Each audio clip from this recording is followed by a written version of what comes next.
নমস্কার বন্ধুরা, আমি একটা কথা বলবো, সেটা হচ্ছে কি, কালকে আমাকে এক ছোট্ট বন্ধুর মা আমাকে একটা প্রশ্ন করেছেন যে ম্যাডাম হচ্ছে একে চন্দ্র থেকে হচ্ছে 10-এর দিক অবধি একটু ভেঙে বললে ভালো হতো, কেননা আমার ছেলে শুনতে চায়, আমি বলতে কিন্তু পারি না।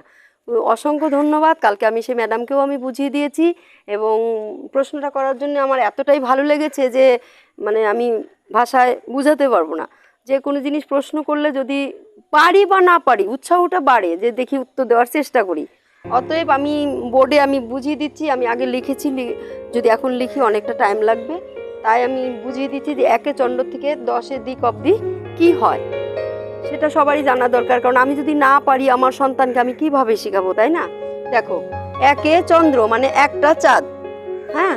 2-এ পক্ষ, কৃষ্ণপক্ষ শুক্লপক্ষ, মাসে 2টো পক্ষ হয়, কৃষ্ণপক্ষ শুক্লপক্ষ। 3-এ নেত্র, 3-এ নেত্র মানে 3টা চোখ, কি কি?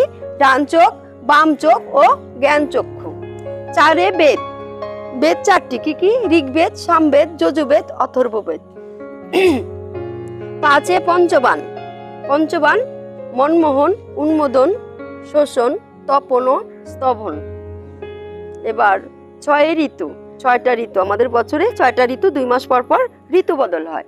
সেই 6টা ঋতু কি কি? গ্রীষ্ম, বর্ষা, শরৎ, হেমন্ত, শীত ও বসন্ত। 7-এ সমুদ্র, 7টা সমুদ্র, তাই না? যেমন লবণ, ইক্ষ, সুরা, ঘৃত, দধি, ক্ষীর ও সুদোদক।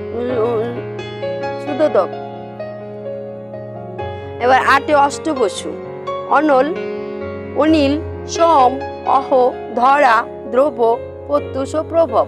এটা হচ্ছে মহাভারত অনুসারে, এটা ঠিক আছে। এবার 9 নবগ্রহ, সূর্য, চন্দ্র, মঙ্গল, বুধ, বৃহস্পতি, শুক্র, শনি, রাহু ও কেতু। 10-এ দিক, পূর্ব, পশ্চিম, উত্তর, দক্ষিণ। পূর্ব, পশ্চিম, উত্তর, দক্ষিণ, ঈশান, অগ্নি, বায়ু, নৈঋত্য, ঊর্ধ্ব ও অধ। আশা করি বুঝতে পারলে।